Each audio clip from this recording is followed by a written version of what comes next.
All right, well, let's get another question here, Jim. This one was sent to CornyDriveThru@gmail.com from Douglas Hayde, Virginia Beach, Virginia.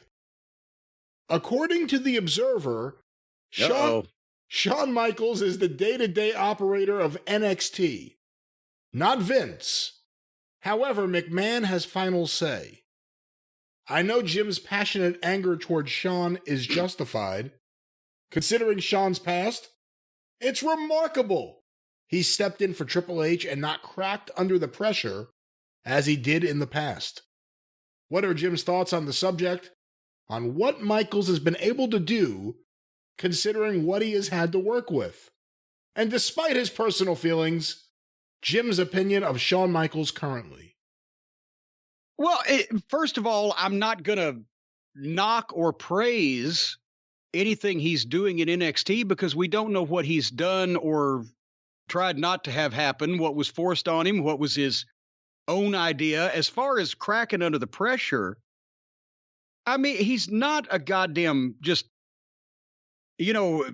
especially now that I guess he's not on drugs like he was in the 90s. He's not just a basket case. He cracked under the pressure that was all on him to be the guy, the champion, draw the money. That's what he dropped the ball on in 1996 and 7. He wouldn't have cracked under the pressure if he had been in the back telling other people what to do, because then the pressure would have been on them out there. They're in the ones in the ring. They're under the lights, right? That's the pressure. I'm sure Shawn is somewhat immune to Vince screaming at him after all these years, as he does to some people. He's probably not getting that treatment. But I mean,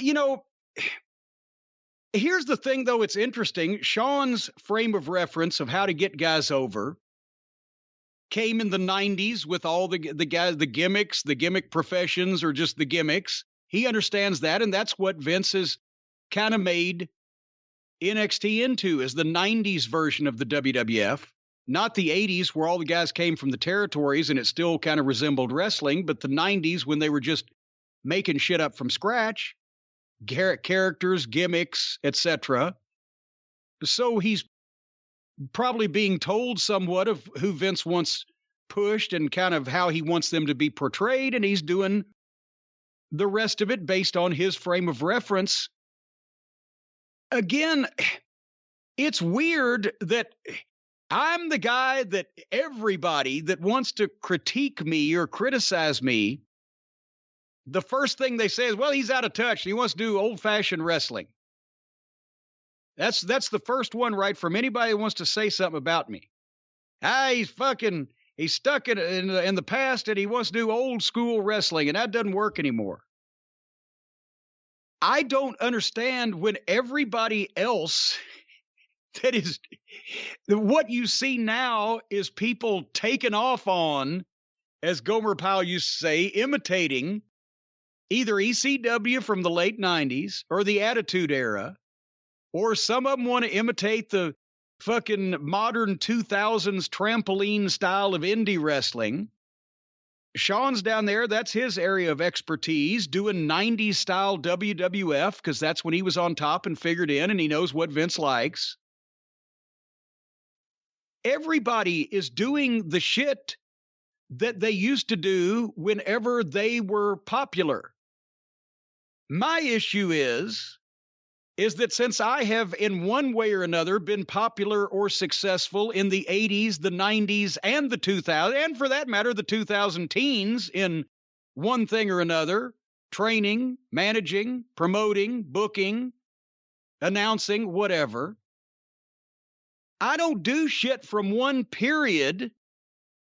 I do shit that makes sense and doesn't make wrestling look phony and silly. And if you can find someone who was born in the 90s that still can do kind of the sense of the 90s, well, that's great.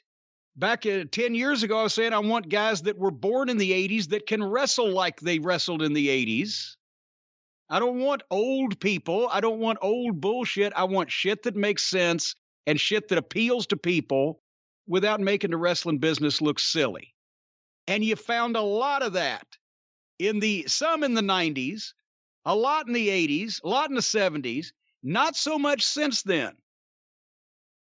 So the only people in this business that are not stuck in some era of the past are the people who didn't participate in any era of the past.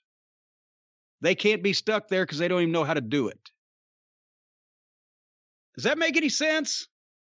And again, you really don't know what Shawn Michaels' exact tasks are right now. We do know that all of Triple H's guys were laid off, released, with the exception of Shawn Michaels, but maybe he was always more of a Vince guy than a Triple H guy anyway. Well, and here's another thing. You don't know what any of these people who have been released or that are still there could do if it was up to them, or would do if it was up to them, or their product would look like if it was up to them. In a lot of cases, it'd still be the shits. In some cases, it'd probably be better. We won't know because, as I've said, if you're a world-class culinary trained chef and you go to work for the WWF, you're cooking with Vince McMahon's recipes. And if you don't put the right amount of salt or fucking oregano or whatever in, even if it tastes better to most people, Vince is going to tell you you shorted the oregano. The creative team under Vince is working on somebody else's murder mystery. He's going to come up with the victim, and then you're supposed to write the book and figure out who did it. But he's already committed the crime. It's your job from there. So none of these people that have worked there, you really know what their shit would look like unobstructed, good, bad, or indifferent, because you never see it.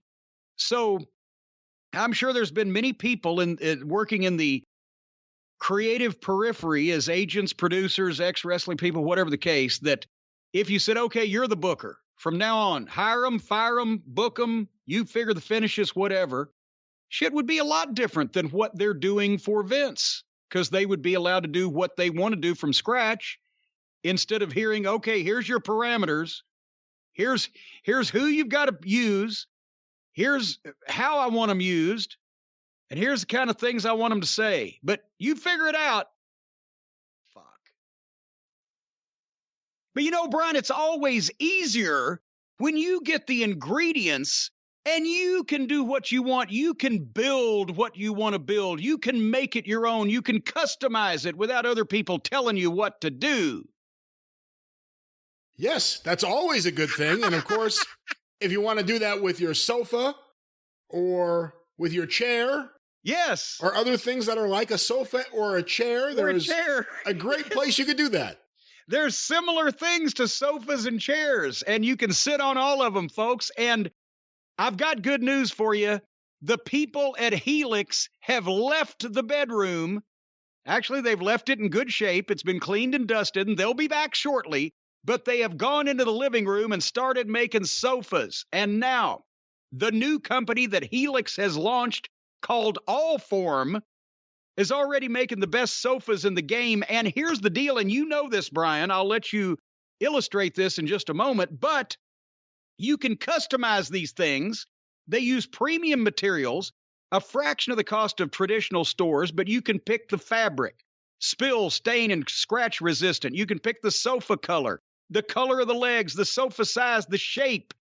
They've got armchairs and love seats all the way up to an 8-seat sectional, and you can start small and then buy more seats later to add on if you want the sofa to grow and change with your home or your family, or, well, I guess if your family's growing and changing, and hopefully it's not an infection, if there's green things growing and changing on your family's skin, I would advise you to consult someone. But Allform sofas also are delivered directly to your home with fast, free shipping. If you order from Jack's Furniture, it'll take you months to get there, and then you'd need somebody to come and carry it in, assemble it. Allform comes in a few weeks in the mail. You put it together yourself in just a few minutes with no tools needed. Some element of common sense and logic and intelligence is needed, but no tools. And you've got one. You had it in old Last Manor. You've moved it to the bigger new Last Manor. Have you reconfigured the thing, or is it still in the shape of a giant serpent across your living room? No, we have reconfigured it. It is now in my library. So whenever I'm working late at night here in the office and I say, maybe I just want to lay down for a couple minutes, I've been passing out on that couch almost every single night. And then I never go back to work. Well, Suzanne's been meaning to say something about your drinking habits. No, it is an incredibly comfortable sofa. I literally sleep on it. There's enough space. I'm a big fan of it, and I may get another one for the house. Well, you've already got one for the house, or do you have that one out in the garage now? No, the one for the house is in the library. Well, you say I may get one for the house. You get another one for the house. Another one for that. Well, this one's mine. Yes. I'll get one for the house for everyone in the house. Mine. You can't have it. It's mine. That's right. Well, folks, if you want a piece of furniture that you will be so attached to that you will kick your wives and children off the edge of a cliff rather than part with this thing. I didn't say that. Well, that's what you implied. Folks, don't worry about this now. If it sounds risky, if it sounds like something you're trying to get into you don't know about, you get 100 days to decide if you want to keep this thing. That is somewhere around 3 months, give or take. And if you don't love it, they will pick it up for free and give you a full refund. We deal with a lot of people that stand by their merchandise here. Allform are one of them, or many of them. They're one of the entities that stand by their products. Anyway, exclusive discounts for teachers, students, military, and first responders. Also, sex workers qualify. It is a something you can lay on, but if you're a teacher, a student, military, or first responder, you get a discount. Check at the website if you're a sex worker. They also offer financing and flexible payment plans, and the sex workers are flexible as well, so it works out real good there on the couch. Will you stop with the sex workers? I'm sorry, it's not work, it's play. Sometimes there is compensation. They even offer at Allform, I'm talking about, a forever warranty, like forever.